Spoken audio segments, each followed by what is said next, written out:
ভালো আছো? ও হ্যাঁ ভালো আছি বৌদি। ঠিক আছে, বউয়ের সাথে গল্প করো। আচ্ছা। বৌদি তো ভালোই, সবসময় শাড়ি পরে সাজে গুজে থাকে, ভালোই লাগে, আবার কথাও কয় ভালো।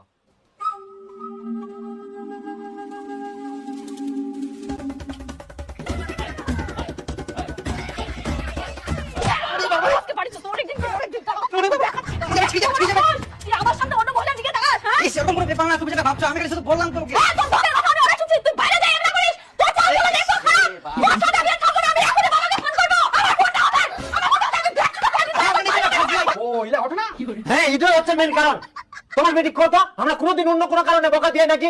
আমার একটাই দাবি যে আমার বাড়ির বউ, নতুন বউ সবসময় নাইটি পিন্দি কেন থাকবে? বাইরে থাকি দুটো লোক আসে, তাও দেখে নাইটি পিন্দি থাকে। নাইটি কেন পিন্দিবে? শাড়ি নাই, শাড়ি নাই, শাড়ি পিন্দি থাকবে। বউ হচ্ছে ঘরের লক্ষ্মী, সবসময় শাড়ি পিন্দি থাকতে হবে। আর ওই নাইটি পিন্দি থাকে। নাইটি মানে কি? আচ্ছা কদি নাইটি হচ্ছে রাতের পরিধান পোশাক, রাইতে পরিবে, পুরো রাইতে। আমার কোনো আপত্তি নাই। বাড়ির বউ যদি সবসময় নাইটি পরি না পাগলির মতো থাকে, তাহলে তো ছেলের মন অন্য জায়গায় যাবে। দেখ বেটি, তোর শ্বশুর যা কই সব ঠিকই কয়া, আর নাইটি পরা বাদ দি শাড়ি পরে থাকি, তোমার সংসারের মঙ্গল করা, বুঝলো বেটি? আর কি কোনো বেহাই ইলা অশান্তিতে আমারও জীবনটা শেষ হয়ে গেল। আর তোমার বেহানি নাইটি ছাড়া কিছুই বুঝিনি, আর ইলা কারণে বেহাই আমরা অন্য মহিলা প্রেমত পড়ি গেল।